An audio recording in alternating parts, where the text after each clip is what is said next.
నమస్తే. ఈ మధ్య కాళేశ్వరం ప్రాజెక్టు గురించి చాలా వివాదాలు జరుగుతున్నాయి. అయితే ప్రస్తుతం కాగ్ నివేదిక ప్రకారం ఈరోజు షర్మిలమ్మ ఒక కామెంట్ చేసింది. అంటే దానివల్ల ప్రయోజనాల కంటే ఖర్చులే ఎక్కువ అని చెప్పి నేను ఇంతకు ముందే చెప్పాను, ఇప్పుడు కాగ్ నివేదిక ప్రకటించింది అని చెప్పేసి అంటున్నారు. సో దీని గురించి మనతో పాటు సీనియర్ జర్నలిస్ట్ జగదేవ్ గారు ఉన్నారు. ఆయన ఏమంటారు అనేది మనం తెలుసుకుందాం. నమస్తే సార్. నమస్తే సార్, ఇప్పుడు కాగ్ నివేదిక ప్రకారం అది కాళేశ్వరం ప్రాజెక్ట్ అనేది ఒక గుదిబండ అని చెప్పేసి వాళ్ళు ప్రకటించారు. నేను ఈ విషయం ముందే చెప్పాను అని చెప్పేసి షర్మిలమ్మ అంటున్నారు. మీరేమంటారు? అంటే మరీ ఇంత డీటెయిల్గా చెప్పలేదు, కానీ ప్రభుత్వ వ్యతిరేక విధానాల మీద ఆవిడ తిరిగినప్పుడు చాలా మాట్లాడారు. ఏవేవి ఇట్లా మసిపూసి మారేడిగా చేస్తున్నారు, తెలంగాణ అని చెప్తున్నారు, కానీ తెలంగాణ ప్రజలకు ఒరిగిందేంటి, జాబులు అన్నారు, జాబులు ఎక్కడ ఇచ్చారు, ఇప్పుడు ఆ కాళేశ్వరం అంటున్నారు, కాళేశ్వరంతో ఎన్నో కోట్లు ఏవో జరుగుతున్నాయి అక్కడ, అసలు అక్కడ జరుగుతుందేంటి, వీళ్ళు చెప్తుందేంటి అని చెప్పారు అని మామూలుగా విమర్శనాత్మకంగా మాట్లాడారు. మరి ఎంత డీటెయిల్గా అయితే ఆవిడ మాట్లాడినట్టు నాకు గుర్తులేదు. బట్ చూచాయగా మాట్లాడిన నేను చెప్పానని చెప్తారు కదా, అప్పుడులోనే నేను చెప్పానని అంటారు కదా. ఇప్పుడు జనరల్గా జ్యోతిష్యులు కూడా ఒక బండ గుర్తుగా చెప్తారు ఏవైనా జరిగేటప్పుడు.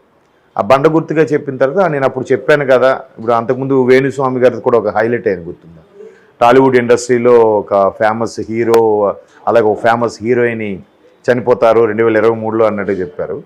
అన్ఎక్స్పెక్టెడ్గా తారక రత్న గారు చనిపోయారు. అప్పుడు అంటే ఆయన హీరోగా చేశారు కానీ ఫేమస్ హీరో కాదుగా, బట్ దాన్ని వీళ్ళు అన్వయించుకున్నారు కదా. సో అలాగే ఈవిడ మాట్లాడిన దానికి దాని తర్వాత ఇప్పుడు అసెంబ్లీలో తెలంగాణ ప్రభుత్వం విషయంలో అదే కాంగ్రెస్ ప్రభుత్వం బీఆర్ఎస్ వాళ్ళని ఎండగడుతుంది, దియబడుతుంది, అసెంబ్లీ సాక్షిగా చాలా రభస అవుతుంది. దానికి అనుగుణంగానే కాగ్ నివేదిక కూడా వచ్చింది.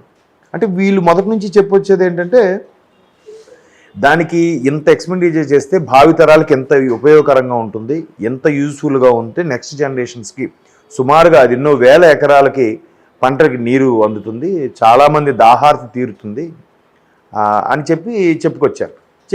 అది బాగా హైలైట్ చేశారు కూడా. మిషన్ భగీరథ అని చెప్తూ బాగా హైలైట్ చేశారు. దాని మీద ఎక్కువగా చేస్తున్నాం, తెలంగాణ ప్రజల కోసం చేస్తున్నామని కూడా చాలా వరకు వినిపించాయి. దాన్ని వాళ్ళు అలా పబ్లిసిటీ చేసుకోవడం, జనరల్గా ఎవరంటే ఎవరు ఎంత చేస్తే అంత యాడ్లు వేసుకుంటారు కదా, సహజం అది. సో అలా యాడ్లు వేసుకున్న నేపథ్యంలో అప్పుడు కొంతమంది విమర్శించారు, కానీ కాంగ్రెస్లో పూర్తి స్థాయిలో ఎందుకో విమర్శించలేకపోయారు అసెంబ్లీ వేదికగా. బట్ రేవంత్ రెడ్డి గారు పీసీసీ చీఫ్ అయిన తర్వాత సినారియో అంతా మారిపోయింది. అంతకుముందు అసెంబ్లీలో సాక్షిగా కాంగ్రెస్ సీనియర్ నాయకులు కొంతమంది ఉన్నా కూడా కేసీఆర్ గారు వాగ్దాటికి ముందు, కేసీఆర్ గారు పదవి ముందు ముఖ్యమంత్రిగా ఎవరు నిలబడలేకపోయారు, సరిగ్గా విమర్శించలేకపోయారు. ఈవిడ షర్మిలా గారు చేశారు. రేవంత్ రెడ్డి గారితో ఇంక చెప్పక్కర్లేదు, చాలా ఆయన వాగ్దాటితో బాగా చేశారు. అది ఇప్పుడు కాగ్ నివేదిక వచ్చిన దాంట్లో చాలా విషయాలు బయటకు వచ్చాయి. అంటే మనం ఎంత ఖర్చు పెడితే భావితరాలకు ఎంత బాగుంటుందని దాని డీటెయిల్గా పైసల రూపంలో కూడా వచ్చింది. ఈరోజు మనం చాలా పేపర్లో మెయిన్ ఎడిషన్గా కూడా చూసాం దాన్ని. అంటే ₹1 ఖర్చు పెడితే మనకి దానికి తగ్గ ఫలితం ₹2 వరకు వస్తుంది అనుకున్న దాన్ని కాస్త కాగ్ నివేదిక చూస్తే ₹1 ఖర్చు పెడితే 35 పైసల వరకే లబ్ధి చేకూరేలా ఉంది అన్నట్టుగా కాగ్ నివేదిక ఇచ్చింది. అంటే నష్టానికి జరుగుతున్నట్టు కదా. ఇప్పుడు ఆర్టీసీ కూడా ప్రజలకు శ్రేయస్ కోసం తిప్పుతున్నప్పటికీ ఆర్టీసీ ద్వారా కొంత లాభాలు ఉంటే ఆ మెయింటెనెన్స్కి, ఆ ఉద్యోగస్తులకి యూస్ఫుల్గా ఉంటుందనే కదా. బట్ ఇన్ని రోజులుగా కొంత తక్కువ ప్రైసులు కానీ లేదంటే తక్కువ లగేజీ విషయాలు కూడా తక్కువ రేట్లు పెట్టడం వల్ల ఆర్టీసీ కొంత నష్టాలు పాలైందని కూడా గతంలో చాలా వరకు చెప్పుకున్నాం. సో దాన్ని పోర్చడానికి ప్రభుత్వంలోకి తీసుకొచ్చారని రకరకాల అది వేరే స్టోరీ. సో అలాగే ప్రభుత్వం సంబంధించింది ఏదైనా కూడా ప్రజల ప్రయోజనాల కోసం ఒకటి ఉంటుంది. రెండోది ఆ ప్రజల ప్రయోజనాలతో పాటు దాన్ని మళ్ళీ మెయింటెనెన్స్ కూడా అనువుగా ఉండాలి. తలకు మించిన భారం అయిపోయింది అనుకోండి, మెయింటైన్ ఎలా చేస్తారు?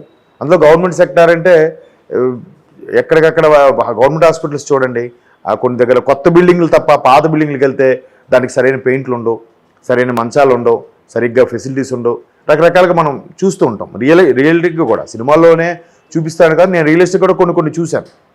సో అట్లాంటి అన్ని నిధులు అన్ని ఫండ్స్ ఉన్నప్పటికీ అలా మెయింటెనెన్స్ ఉంటే ఇట్లా ₹1కి 35 పైసలు వస్తే ఏ ప్రభుత్వ సంస్థను ఎంతవరకు మెయింటైన్ చేయగలుగుతారు? చేయలేరు.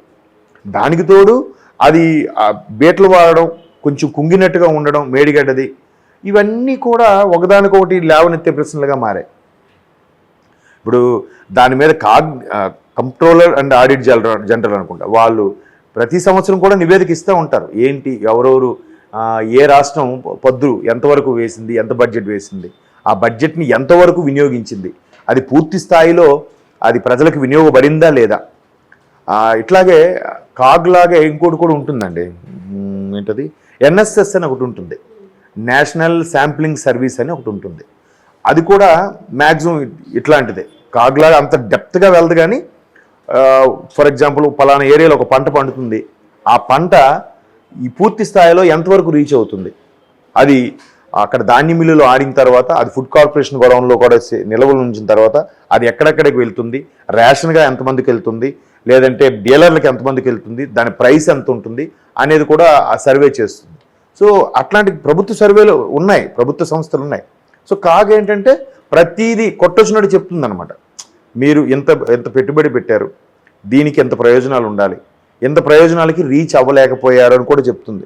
అంటే మన భాషలో చెప్పాలంటే కొన్ని సందర్భాల్లో ముట్టికాయలు పెడుతుంది కూడా మీరు ఇంత చేయాలనుకున్నారు, ఇంతమందికి లబ్ధి చేకూర్చాలనుకున్నారు, లేకపోతే ఇన్ని వేల ఎకరాలు తడపాలనుకున్నారు, కానీ దానికి అనుగుణంగా తడపలేకపోతున్నారు, దానికి తగ్గ లెక్కలు చూపించండి, దానికి ఏం చేశారు అనేదాన్ని లెక్కలు చూపించ అనకుండానే ఒక ఫైల్ లాంటిది ఇచ్చేస్తుంది, ఒక నివేదిక ఇచ్చేస్తుంది. ఏ ప్రభుత్వ వైఫల్యాలు, ఆ ప్రభుత్వ వైఫల్యాల కింద మనం చెప్పుకోవచ్చు. సో ఇప్పుడు నివేదికలో కూడా ఏదైతే తెలంగాణ కాంగ్రెస్ ప్రభుత్వం దుయ్యబడుతుందో అసెంబ్లీ వేదికగా, అది అక్కడ తేటతెల్లమవుతుంది కదా. మరోవైపు కమిషను నివేదిక వేయాలన్న ఆలోచన ఉన్నా అంతకుముందు ఈ నివేదిక వచ్చేసింది. మరోవైపు మంత్రుల బృందం, ముఖ్యమంత్రి గారు స్వయంగా కూడా వెళ్ళి చూసి వచ్చారు. అండ్ మోరోవర్ వీళ్ళు కూడా గత ప్రభుత్వం ఉన్న నాయకులు కూడా ఒప్పుకుంటున్నారు కదా, అది పెద్ద ప్రాజెక్టు చేసాము, అక్కడ ఏదో చిన్నదైంది, దాన్ని మరమ్మతులు చేసి సరిపోతుంది, అన్ని వేల కోట్లు అవసరం లేదు, దానికి 200-300 కోట్లు ఖర్చు పెడితే మళ్ళీ సెట్ అయిపోతుందని చెప్తున్నారు. అంటే వీళ్ళు మిస్టేక్ చెప్పకనే ఒప్పుకుంటున్నట్టు కదా. కాకపోతే ఎవరు మైలేజ్ వాళ్ళు తీసుకుంటారు. సో షర్మిలా గారు కూడా నేను ముందే చెప్పానని చెప్పారు. దీన్ని ఇండైరెక్ట్గా చాలామంది బీజేపీ వాళ్ళు విమర్శించారు, కాంగ్రెస్లో ఉన్నప్పుడు రేవంత్ రెడ్డి గారు, పీసీ చీఫ్గా క్యాన్వాసింగ్ ఉన్నప్పుడు రేవంత్ రెడ్డి గారు విమర్శించారు. కాంగ్రెస్లో కలవకు ముందు వైఎస్ఆర్ తెలంగాణ పార్టీగా ఉన్నప్పుడు షర్మిలా గారు కూడా ప్రభుత్వ విధి విధానాల మీద కూడా చాలాసార్లు ఇదయ్యారు. ఆవిడ హౌస్ అరెస్ట్ కూడా అయ్యారు చాలా సందర్భాల్లో, ఇంక్లూడింగ్ విజయం గారిని కూడా ఒకనొక సందర్భంలో హౌస్ అరెస్ట్ చేశారు. ఎవరు మైలేజ్ వాళ్ళు క్యారీ ఫార్వర్డ్ చేసుకోవాలనుకుంటారు. బట్ ఇప్పుడు నివేదిక వచ్చిన తర్వాత మాత్రం ఏవో జరిగాయి అని మాత్రం ప్రజలకు ఒక క్లారిటీ వస్తుంది ఇప్పుడిప్పుడే. అంటే పత్రికలు ఏవైతే చూపిస్తున్నాయో అది పూర్తి స్థాయిలో నమ్మకపోయినా 50% అయినా నమ్మాలి కదా. మరీ ఏమీ లేకుండా అయితే రాయలేరు కదా వాళ్ళు క్రియేట్ చేసి. సో అట్లా ఉండొచ్చు. ఇప్పుడు సిబిఐ కేసు కూడా వెయ్యాలి అని చెప్పేసి కేంద్ర మంత్రి జి కిషన్ రెడ్డి గారు అన్నారు. అంటే వేస్తే బయటకు వస్తాయంటారు. మరి వాళ్ళు ఎవరో లేఖ రాస్తే సరిపోతుంది కదా. బీజేపీ వాళ్ళు లేఖ రాసి ఆ సెంట్రల్లో వాళ్ళే ఉన్నారు కాబట్టి సిబిఐ ఎంక్వైరీ వేయించుకుంటే సరిపోతుంది కదా. ఇప్పుడు ఇలా అనడం వల్ల మళ్ళీ ఈ కాంగ్రెస్ వాళ్ళు ఏమంటారు, మీరు బీఆర్ఎస్ బీజేపీ ఒకటే కాబట్టి వీళ్ళు లేఖలు రాయరు, వీళ్ళేమి సిబిఐ ఎంక్వైరీ గారు మా మీద చెప్తారు వీళ్ళు వేయమని అన్నట్టుగా వీళ్ళు మాట్లాడతారు. వీళ్ళు రాష్ట్రంలో వీళ్ళు అధికారం ఉంది, వీళ్ళు ఏం చేయాలి అంతవరకు చేస్తున్నారు, అన్నీ లాగడానికి చూస్తున్నారు ఒక్కొక్కటిగా. ఇప్పుడు ఆ సమయంలో ఉన్న మంత్రులు వాళ్ళతోనే సరిపోలేదు కదా, ఆ సమయంలో ఉన్న అధికారులను కూడా ఇప్పుడు ఎంక్వైరీ చేయాలి. ఎంక్వైరీ చేస్తే అన్నీ బయటకు వస్తాయి. ఆ టైంలో స్మితా గారు ఎవరో ఉన్నారంటున్నారు, మరి ఆవిడని కూడా ఎంక్వైరీ చేస్తారు. ఆ తర్వాత మెయిన్ ఇంజనీర్ ఎవరున్నారనో ఆయన పిలుస్తారు, తర్వాత సెక్షన్ ఇంజనీర్లు ఉంటారు, వాళ్ళని అందరినీ ఎంక్వైరీ చేస్తే 1 by 1గా వస్తుంది. అంతకుముందు వాళ్ళు దాని పేరేంటి స్టేట్ తరఫున వాళ్ళు కూడా సర్వే చేసి ఇంటెలిజెన్స్ వాళ్ళు చేసినప్పుడు కూడా కొన్ని అంటే అక్కడ అన్నీ కంప్లీట్ అయిపోయిన ఉన్నాయి, ఎక్కడ చూస్తే క్లారిటీ లేదు. అకౌంట్స్లో చూస్తే కొన్ని ఇంకా పెండింగ్ ఉన్నట్టుగా ఉన్నాయి, బట్ కంప్లీట్ అయిపోయిందని చెప్పి లెటర్ ఇచ్చేసారంట. ఇంకా అంటే ఒక 5 to 10% పని ఉంటుంది కానీ కంప్లీట్ అయిపోయింది అన్నట్టుగా ఇచ్చేసారు. అది వాళ్ళు ఫైండ్ అవుట్ చేశారు స్టేట్ ఇంటెలిజెన్స్ వాళ్ళు. సో ఇవన్నీ 1 by 1 వస్తాయి. కాకపోతే ఇది ఒక రాజకీయ దుమారం అనుకోవచ్చు. సహజం, ఎవరు ప్రభుత్వం వచ్చినప్పుడు వెనుకటి ప్రభుత్వం ఏం చేసింది, మేము దానికన్నా బాగా చేస్తాం అంటే ఈ చిన్న గీత పక్కన పెద్ద గీత గీయడానికే ప్రయత్నిస్తారు. ఆ పెద్ద గది గీసినప్పుడు కూడా వీళ్ళు కొన్నిసార్లు మిస్టేక్స్ చేయొచ్చు, సహజం. ఇంకా దానికి ఏంటంటే ప్రతిపక్షంలో ఉండేసరికి బోతొద్దులో పెట్టి చూస్తారనమాట. చూద్దాం మరి అది ఎంతవరకు ఇప్పటికైనా దాన్ని రికవరీ చేయగలిగితే. ఇంకా రేపొద్దున ఇంకోటి కూడా విన్నాను నేను, రెవెన్యూ అకౌంట్ రికవరీ అని ఏదో ఒక చట్టం ఉందంట. ఆ చట్టంగానికి ప్రయోగిస్తే ఆ సమయంలో ఉన్న వ్యక్తుల యొక్క ఆస్తులు కూడా జప్తు చేసి మళ్ళీ దీనికి రికవరీ చేయొచ్చట. సో దాన్ని ప్రయోగించడానికి కూడా కాంగ్రెస్ ప్రభుత్వం సిద్ధంగా ఉందని ఒక వార్త.